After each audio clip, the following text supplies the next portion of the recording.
स्वागत योग्य फैसला है, बहुत ही सूझबूझ, संवैधानिक रूप से परिपक्व और इस देश के संविधान और लोगों के सेंटिमेंट को बचाए रखने का माननीय सर्वोच्च न्यायालय का बहुत ही अहम फैसला है।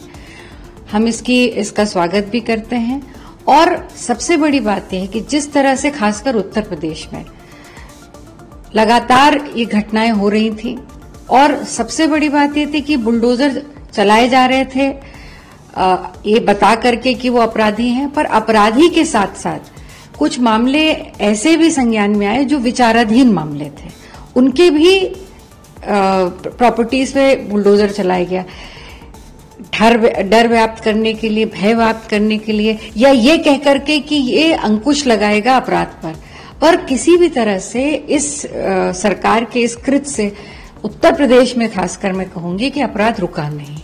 तो ये एक ऐसा निर्णय था जिसने बहुत सारे लोगों की जो हो सकता है आगे उन पे जब जांच हो सकता है वो निर्दोष हो या उनका उस तरह का इन्वॉल्वमेंट ना रहा उस क्राइम में, पर ये जांच के बाद बुलडोजर न्याय नहीं हो सकता है।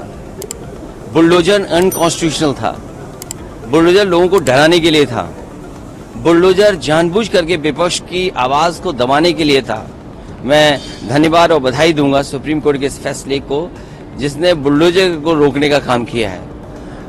मुख्यमंत्री जी और खासकर उत्तर प्रदेश की सरकार और बीजेपी के लोग इस बुलडोजर को इतना महिमा मंडल कर रहे थे कि बुलडोजर ही न्याय हो गया है और इनके तमाम कार्यक्रमों में, इनकी रैलियों में इस बात को ये इतना बढ़ा चढ़ा करके लेकर के आते थे जिससे लोगों के अंदर भय पैदा कर सकें।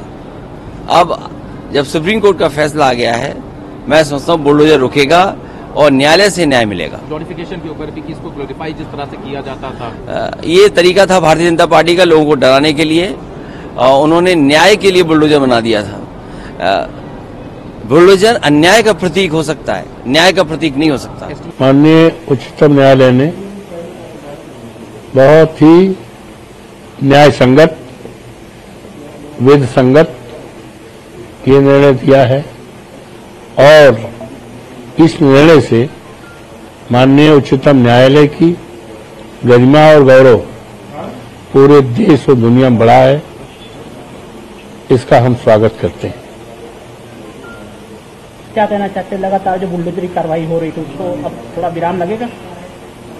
निश्चित तौर से माननीय उच्चतम न्यायालय ने जो आदेश और निर्देश दिया है उसका अनुपालन सरकार को, हमें उम्मीद है सरकार पूरी तरह से उस पर अमल करेगी।